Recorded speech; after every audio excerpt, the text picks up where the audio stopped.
할렐루야.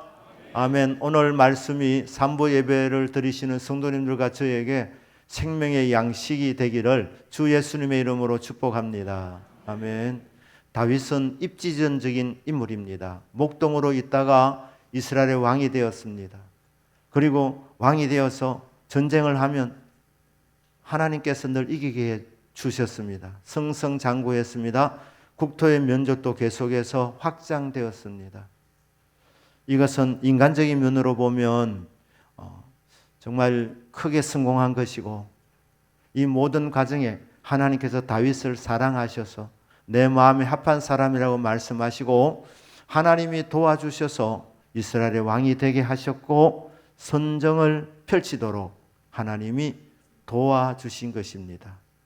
그런데 목동으로 있다가 왕이 되었으니 그것을 시기하고 질투하는 사람들도 있었습니다.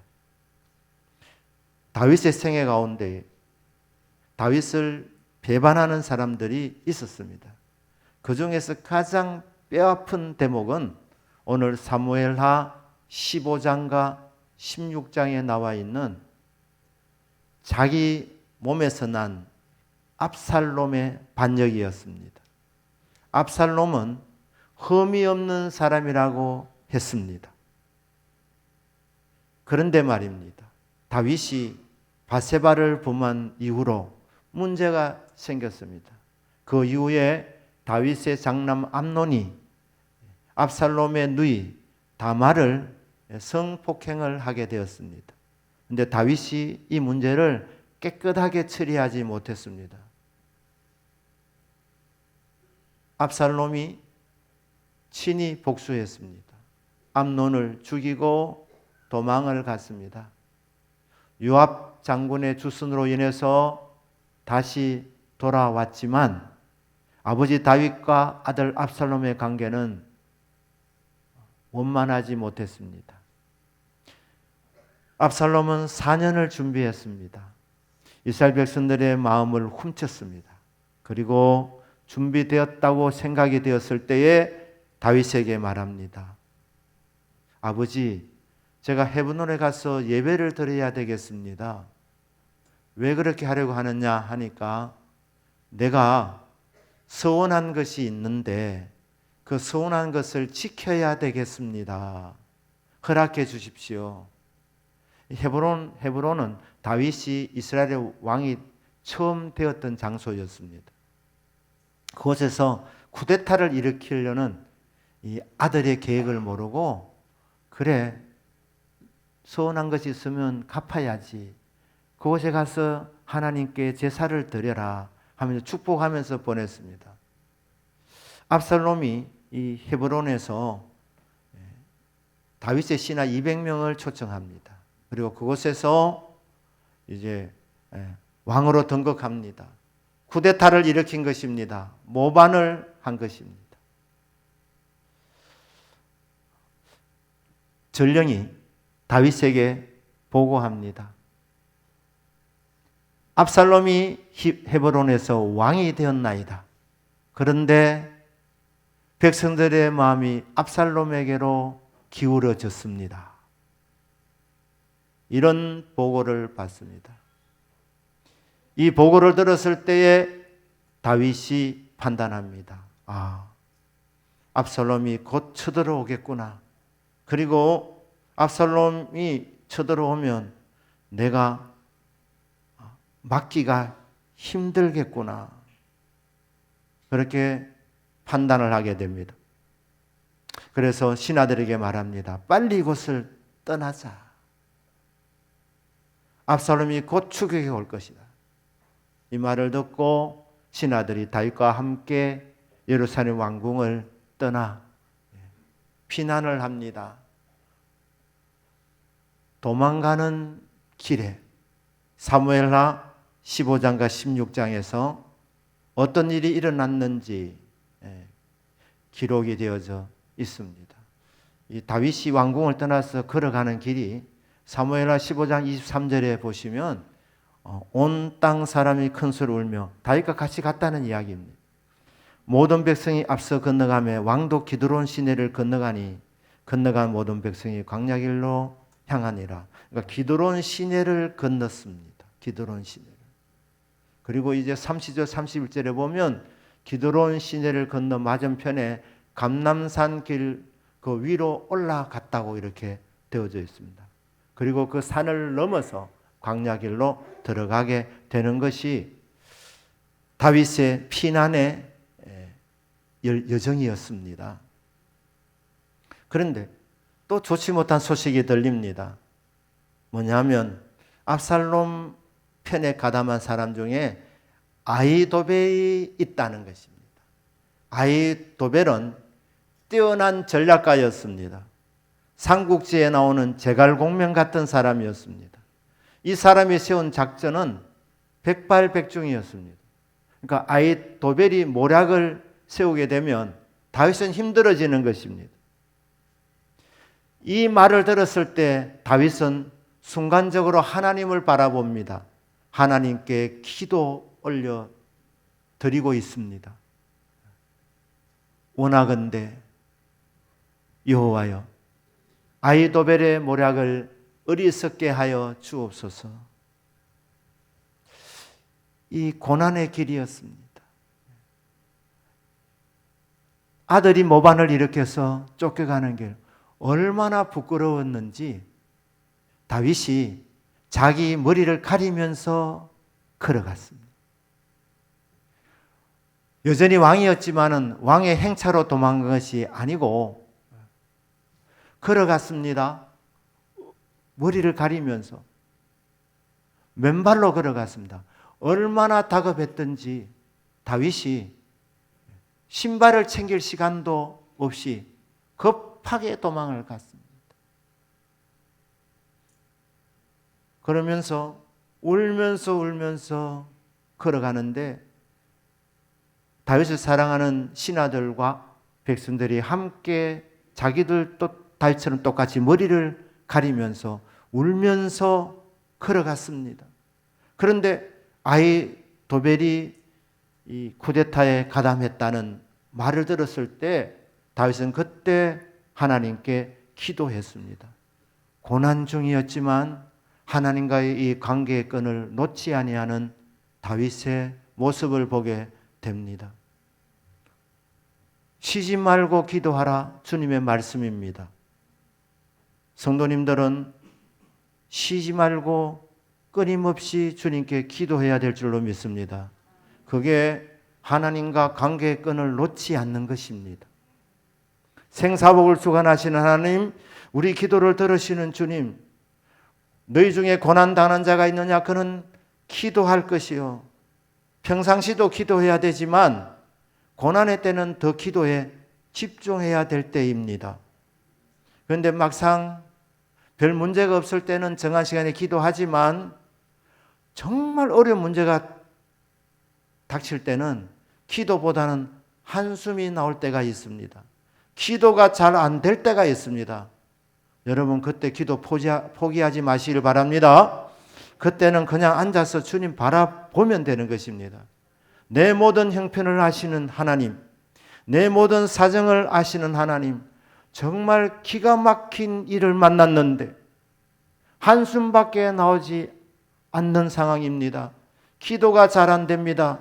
그러나 하나님 살아계십니다. 다 알고 계십니다 하면서 주님을 바라볼 때 처음에는 기도가 안 되어도 어느 순간 하나님이 기도에 영을 부어주십니다. 기도가 되어지는 것입니다. 회개가 터지고 간구할 수 있는 그런 믿음의 담대함이 생기는 것입니다.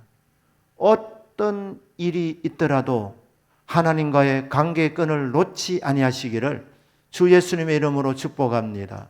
하나님과의 관계의 끈을 놓지 않는 그 비결이 기도의 삶에 있는 것입니다.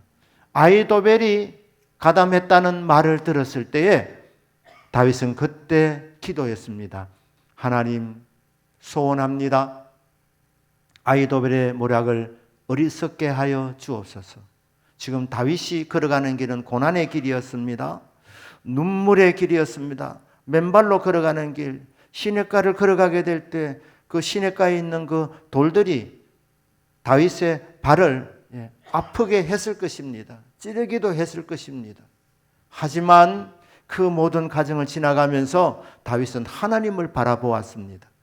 그리고 아히도벨이 모반자의 그 불의에 합세했다는 말을 들었을 때 그는 하나님께 기도한 것입니다. 하나님이여 그의 모략을 어리석게 만들어 주시옵소서. 하나님이 그 기도를 들어주셨습니다. 아히도벨의 모략을 어리석게 하려고 하나님이 후세를 붙여 주셨습니다. 고난 중에 기도입니다. 고난 중에 기도가 잘 안 되면 그냥 앉아서 주님 바라보는 것입니다. 기도의 영을 부어주시도록, 하늘 문을 열어주시도록, 그래서 기도로 승리하도록, 합력해서 선을 이루도록 하나님을 바라보는 시간이 있어야 되는 것입니다. 자, 이렇게 울면서 걸어가는데 바후림에 도착하게 됩니다. 바후림. 그런데 거기에 사울 왕의 친족 하나가 등장합니다. 그 사람의 이름은 시므이였습니다. 베냐민 지파 사람들은 다윗에게 협조를 잘 하지 않았습니다. 왜냐하면 사울 왕이 베냐민 지파 사람이었습니다. 그래서 다윗이 통치할 때 제일 협조하지 않았던 지파가 베냐민 지파였습니다. 베냐민 지파 사람 중에서 특별히 이 시므이는 사울 왕의 친족이었다고 말합니다. 친척이었다고 말하고 있습니다. 다윗이 얼마나 미웠겠습니까? 사울 왕이 폐위되고 전장터에서 죽임을 당했을 때 시므이는 굉장히 마음이 아팠습니다. 그리고 이 모든 원인이 다윗이라고 생각했습니다. 그런데 이제 다윗이 아들에게 쫓겨서 지금 피난길을 가고 있는데 거기 마중 나와서 한다는 말이 이 비루한 자야, 너는 원래 목동이잖아. 목동. 너는 왕이 될 자격이 없는 비천한 존재라는 거야. 이 비루한 자야, 피 흘린 자야, 너는 살인자다. 너는 사악한 자다. 그러면서 다윗의 신하를 향해서 돌을 던집니다. 말만 한 게 아닙니다. 돌을 던졌다는 말은 정오의 표출입니다. 적대감의 표현이었습니다. 다윗이 미워서 돌을 던지면서 계속해서 저주를 퍼붓고 있습니다. 저주의 내용이 뭐냐 하면 하나님은 공평하신 하나님이신데 너로 말미암아 사울 집안이 몰락되었는데 사울 이 집안의 모든 피를 이제 하나님께서 네 아들을 통하여서 보복하신다는 겁니다. 네 아들 압살롬을 통하여서 네 왕위가 이제 빼앗기게 되고 이 모든 과정은 너가 살인자이기 때문에 네가 화를 자초한 것이다. 자업자득이다. 심은 대로 거둔 것이다. 이 살인자야, 가거라. 너는 거룩한 성 예루살렘에 있을 자격이 없는 존재다. 너는 예루살렘 그 성 안에 왕궁에 붙어 있을 존재가 되지 못한 비루한 존재다. 사악한 자다. 이 나쁜 인간아, 가거라 하면서 따라오면서 계속해서 돌을 던지면서 저주를 합니다. 악담을 퍼붓습니다. 같이 듣고 있던 백성들도 피곤해졌습니다. 그때 군대 장관 아비새가 말합니다. 아니 저 죽은 개가 어찌 내 주 왕을 저주하도록 그대로 두겠습니까? 청하건대 나에게 명령만 내리소서. 건너가서 목을 따고 돌아오겠습니다. 목을 베고 돌아오겠습니다. 그렇게 얘기할 때 스루야의 아들아, 스루야의 아들들아, 그냥 저주하도록 내버려 두어라. 이것은 여호와 하나님께서 시므의 입을 통해서 나에게 저주하도록 하나님이 명령을 내린 것이니까 그대로 두어라. 내 아들도 내 생명을 노리는 판인데 베냐민 족속이겠는가? 사울 왕을 배출한 베냐민 지파 족속이겠는가? 하나님께서 저를 통해서 나에게 저주하도록 하셨으니 그대로 두어라. 혹시 하나님께서 저 저주 까닭에 나를 선대하시기를 원하노라. 이게 다윗의 마음의 중심이었습니다. 다윗은 참 겸손한 사람이었습니다. 사실 지금 시므이가 저주하는 내용은 사실이 아니었습니다. 다윗이 사울의 왕위를 빼앗은 것이 아닙니다. 다윗이 사울을 죽인 것이 아닙니다. 사울이 다윗을 죽이려고 했습니다. 그런데 하나님께서 두 번이나 사울 왕을 죽일 수 있도록 다윗에게 기회를 주었는데 다윗은 두 번 다 사울 왕을 손대지 않았습니다. 다윗을 따르는 사람들이 많았습니다. 다윗은 만만이요 사울은 천천히라. 백성들이 다윗을 정말 좋아했습니다. 만약 그때 다윗을 따르는 사람들과 함께 쿠데타를 일으켰으면 사울과의 전쟁에서 이겼을 것입니다. 그러나 다윗은 사울이 자기를 죽이려 할 때 대항하지 않고 쿠데타를 일으키지 않고 그냥 도망자의 길을 선택했던 사람입니다. 사울과 부딪혀서 싸우지 않았습니다.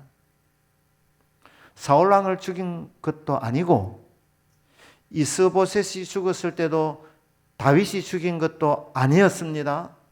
이스라엘의 유명한 장군 아브넬을 다윗이 처리하지 않았습니다. 이 아브넬 장군은 사실 요압 장군이 자기 라이벌로 알고 이게 통합이 되면 아브넬이 군대 장관이 될 것을 두려워해서 요압이 죽였습니다. 다윗이 죽인 사람, 이 사울의 이 집안에 죽인 사람 없는데도 불구하고 지금 이게 이 누명을 씌우고 있는 것입니다. 그리고 너는 이렇게 나쁜 짓을 많이 했기 때문에 너는 이제 화를 자초했기 때문에 너는 벌을 받고 있는 것이다. 하나님의 응징을 받고 있다. 그렇게 지금 말을 하고 있습니다. 그런데 다윗은 겸손한 사람이었습니다.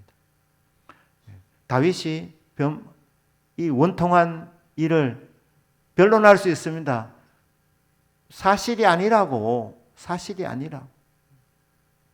내가 사울 왕을 죽인 것이 아니라고. 내가 요나단을 죽인 것이 아니라고. 내가 이스보셋을 죽인 것이 아니라. 아브넬을 죽인 것이 아니라. 자기의 무죄를 밝힐 수 있습니다. 하지만 그대로 저주하도록 내버려 두었습니다. 다윗은 겸손하고 온유한 사람이었습니다. 자기의 힘을 갖고 말 못하게 막을 수도 있고 죽일 수도 있었지만 온유가 무엇입니까? 훈련하고 절제하여서 자기가 갖고 있는 힘을 다 쓰지 아니하는 것. 이게 온유입니다.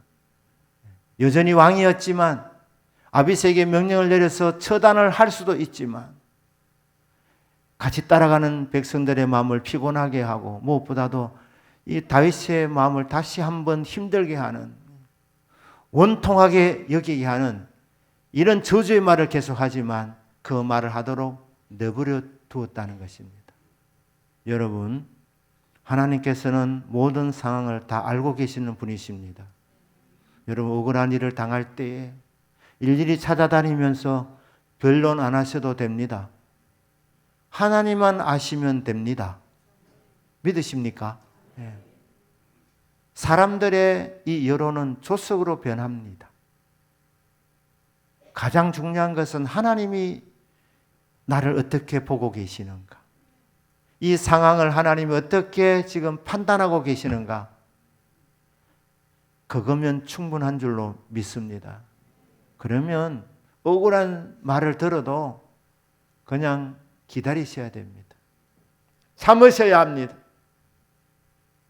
하나님께서 시시비비를 가려주실 때가 반드시 오기 때문에 하나님의 손에 맡기고 얼토당토 않는 지금 이야기를 하면서 다윗을 정죄하고 있지만 다윗은 맞받아치지 않습니다. 그리고 말합니다. 그대로 말하도록. 사실이 아비새는 압니다. 왜냐하면 다윗에게 죽일 기회를 사울왕 죽일 기회를 2번이나 주었을 때 그때 아비새도 같이 있었기 때문에 다 아는 사람입니다. 그러니까 저 거짓말하는 저놈을 처단합시다 이렇게 지금 얘기하는데 그냥 그대로 둬라. 저 저주 까닭에 하나님이 나를 선대해 주시기를 원하노라. 여러분 억울한 소리를 들으면 손해보는 일 아닙니다. 하나님이 반드시 합력하여 선을 이루어 주십니다. 보상해 주십니다. 선대해 주시는 것입니다. 다윗은 하나님이 그런 분인 줄 알았기 때문에 믿었기 때문에 맞받아치지 않았습니다. 자기 권력을 동원해 가지고 처단하지 않았습니다. 그대로 둬라. 저주하도록 그대로 둬라. 하나님이 저 사실이 아닌 거짓말하는 것 때문에 오히려 하나님이 나를 불쌍히 여길지 어떻게 하느냐, 나를 선대하실지 어떻게 하느냐.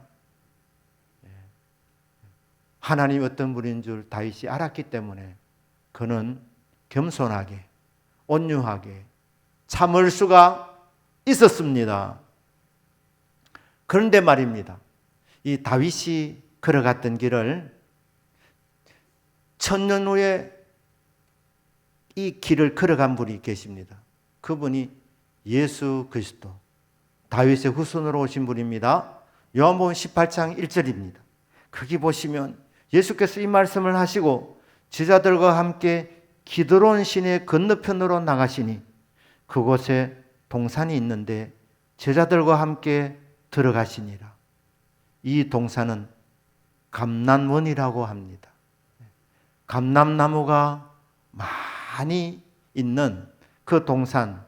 그러니까 예수님께서도 기드론 시내를 건너서 건너편에 감람 동산으로 올라가셨습니다. 올라가신 목적이 무엇입니까? 그것은 제자들도 그곳을 아는데 예수님이 자주 가셨던 곳입니다. 이 감람산에서 주님이 자주 기도하셨고 그리고 제자들과 함께 교제했던 장소였습니다. 가룟 유다가 사단이 그에게 들어가서 예수님을 팔려는 마음이 생겼습니다. 그 당시에 종교 지도자들의 제사장들에게 가서 내가 예수를 넘겨주겠다. 얼마를 주겠느냐? 은 30냥에 이제 스승을 팔려고 합니다. 그런데 예수님을 잡으려고 하니까 6월절 전에 잡아야 그게 일정이 다 맞기 때문에 이 체포를 해야 되는데 문제는 이 캄캄한 밤에 예수님이 어디 계신지 알 수 없다는 것.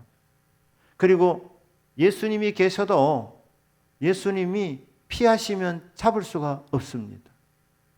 그러니까 그 당시에 이 군병들이 예수님 잡으러 가도 캄캄한 밤에 예수님을 잡을 수가 없습니다. 그런데 가룟 유다가 지금쯤 예수님이 어디 있는지 나는 알고 있다는 거예요.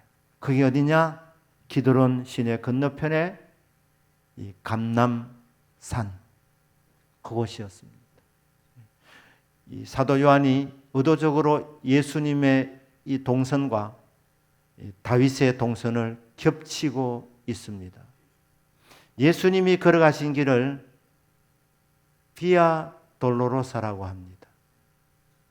고난의 길, 고통의 길이라는 뜻입니다. 이 고난의 길은 빌라도에게서 신문을 받고 십자형을 언도받으시고 십자를 지시고 빌라도의 이 신문하는 장소에서부터 골고다 언덕까지 걸어가신 그 길을 고난의 길이라고 합니다. 비아 돌로로사라고 합니다. 그 길에 예수님께서 몇 번이나 쓰러지셨습니다. 눈물의 길, 고난의 길, 십자가의 길이었습니다. 그런데 빌라도의 법정에서부터가 아니라 사실 이 고난의 길은 이 감람산에서부터 시작된 것입니다.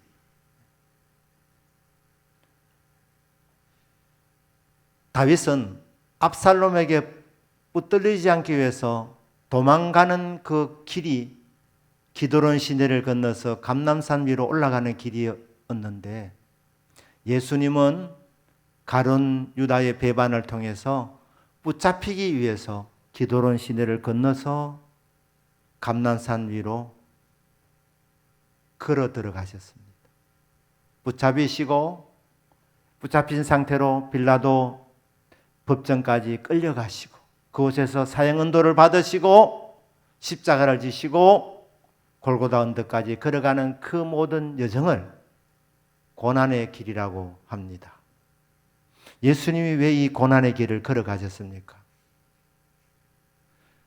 그 길을 걸어갈 때 눈물로 통곡하는 사람들도 있었습니다.